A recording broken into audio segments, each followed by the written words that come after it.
ย่างทงบุโรเรชิดาก็เจ้าหน้าพอสุดหลายป่าบุโรยกันมันสักพิเศษนี่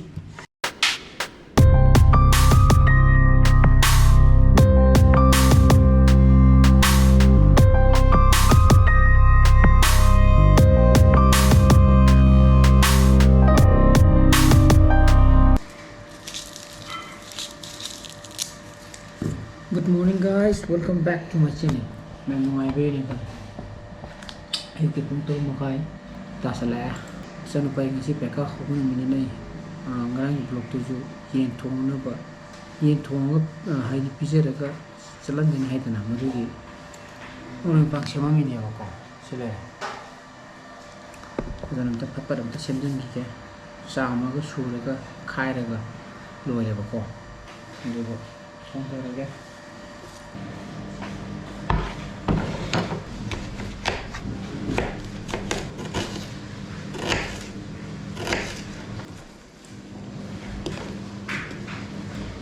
Smith to be kilo khai bro ba ko ini siapa lo ya ini berapa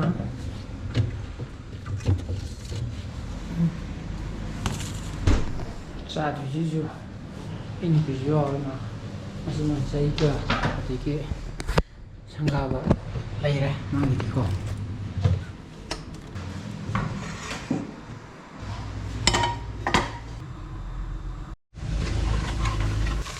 kami sih mesti berenda kadang thong ada thako kare ba masih khano terbaik kan kan kai juga awal dia itu yang sile ya ini to thana na ini saya nak patri makai swali di pisi tapi atre kucing kecil ini ada motor ini sangat pasang dia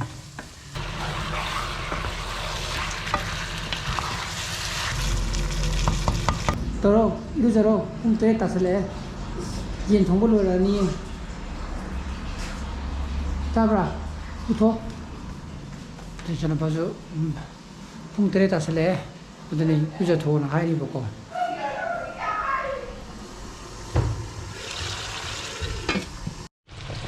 Ni kalau malah, saya ini upah bukan kumpul lagi, Aro ilan kallo din bakaba Jadi kaga mau male hau bagi pa hau ye hane na khale चालू है रे सिंह आवाज मुंडी मुल्ला ऐ तौर के नम मधु सांबिरो यार 7:30 को मुझे इसे भाई 7:30 करे है तो इसे भाई यार कि माता नौगी के आलू तो मिलो रे मी हाँ मुरोग साई या गुड मॉर्निंग फ्रेंड मही आप कौन सारो है बाबू लो आते रिविजन तो तुझे गुड निशान पाम तक रिविजन चाचा मैं तक तो क्या हिंजांग दे मही कितना हापा को तुम याद रोबने को दो ममाना लोशला के ना है और याम पर पा तक तो जी जांग तोंग बुलो रे सीधा को चन पाजु लाई पा बुलो गरा मन साक पिसे रनी न सी जहन मही जिखम थमदगी गने बो साप सा चन पा लाई रिविजन तो बुलो रे तो साक पिसे थो गया किम्बाप सु सेमी ममा सिले मा की चिकन को कोइन हलागम पुलप सा यारे दे बागा पुंग 11:30 दे लाग तुनी माइ नि ngasi peka exam je computer science to puni na 11:30 da exam loi ga da ko 9 dagi horaga 9 dagi horaga adan hayang am off lai re wen la pa ga mo angka ta khai ni hangchit date 25 keno thwe ma gi maths thwe ba ko how gum jo ayen thong mi ni basam mana noi ma na to specially mai to हाँ मुरो खाक तो बंतरा माधुरी मुरो साबरा आधे ओ यार सब नहीं किम अब सास लो नहीं साप तो करे कौन आता है ना काम करे जाने देखो कुमी तो रोगा 이도 해 있잖아 봐라 할라고 있는 자라게 보면 김밥 사타라게 호지고 있는 이 비비디 마버디 짝사로 시다 걔는 싹해 들어봐 그게 뭐 저희가 상가버가 거 잘하지 자 자타라 저는 봐 시면 비싸게 배가 다 비싸게 되니네 문드럭드나 봐 컴퓨터 사이언스 페링 둘이 일렘 이거 마시디 그런 자까지 아이패드 라이다 나이 클래스룸 티비도 보고 아살로 카이로 딱 가마 싸로 능좀 싸로 능이 정말 내가 사용하면 돼봐 그리고 야감도 야우들어 봐 정말 그래미 꼭파비 올레 미시대 한글로 그대나 시드무 딱하게 가야지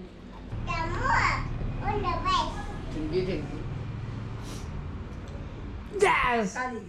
니 exam के all the best है हाजे नहीं किधर है ना क्या तो बुरा टिफिन दे चिकन पूरा चलो इधर चलो थोंग मी दो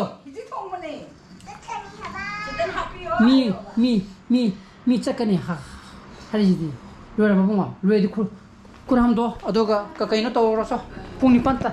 तासल तो रे 리셀로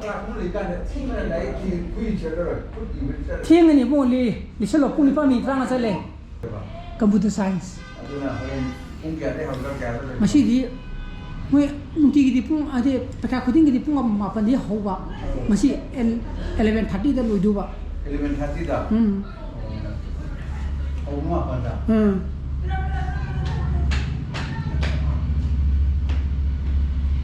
왕이디 아요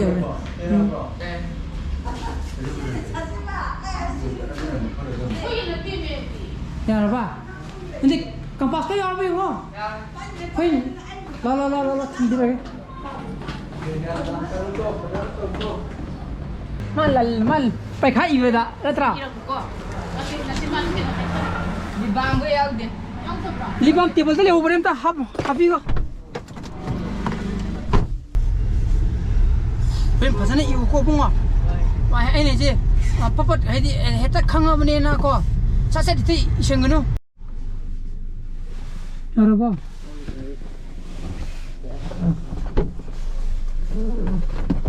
바이바이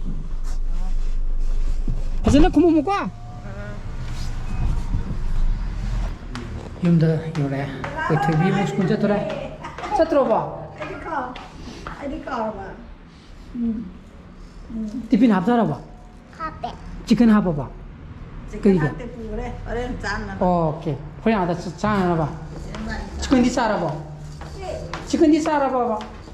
치킨 짜든 잘라 봐. 딸리 봐. 저 통화. 바이바이.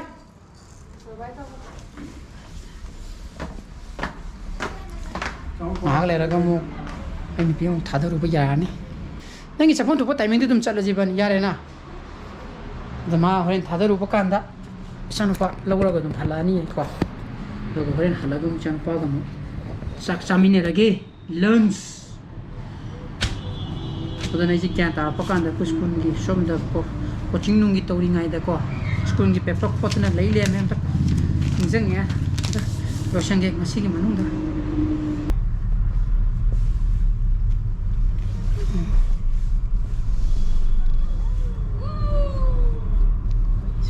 아이는 비 맛이 다들 비면 맛이래 두죠 이제 갈래 चलो फिर पाव फोड़ो मैं कहा था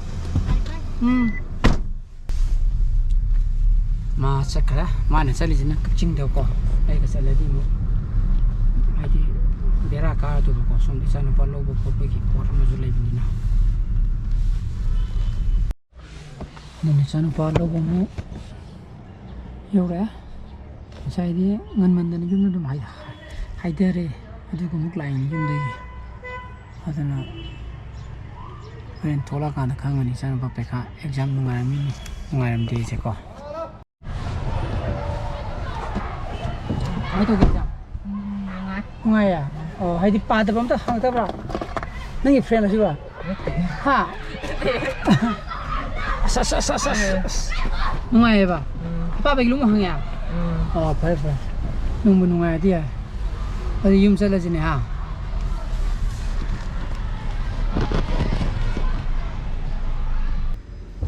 อันนี้จังสารบะลอยละชิมอย่างจะลอยน้ำจ้าเลยนั่นยังพอเล่นกี่พละเล่นใครตัวทำแกเนี่ยสักสักโทแกสักลามหนึ่งอรนี้ชิจิมาพอเล่นกี่ได้ก็ชิจิน่ะฮอจิกิวานี่จะพอดี same thing จ้าตัวนี้มาดีมาใช้ตัวก็สมานนะนึ่งสักสิ่งงามก็ได้มันนี่อ่ะสามชาตัวนี้ดีนะจังปราชิเลยสักสักนะสักสักโทแก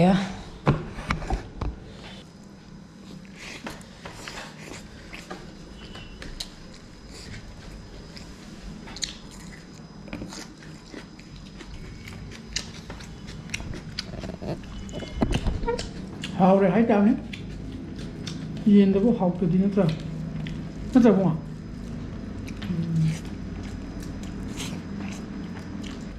这个 mess 不该的火腿节吧？你听我的不吗？不能吗？哦，不巴罗啦，我他弟说的火腿节，yam没吧？我弄当买着，弄当他多个，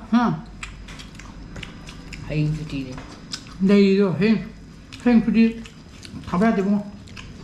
？yam没？弄当我有些来个，像那个。Hangchit angka thok ni na angka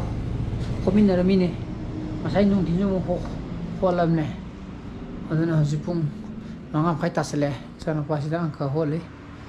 adana angka khomin na ge ngasi lobi aba le hok done bako adan ma si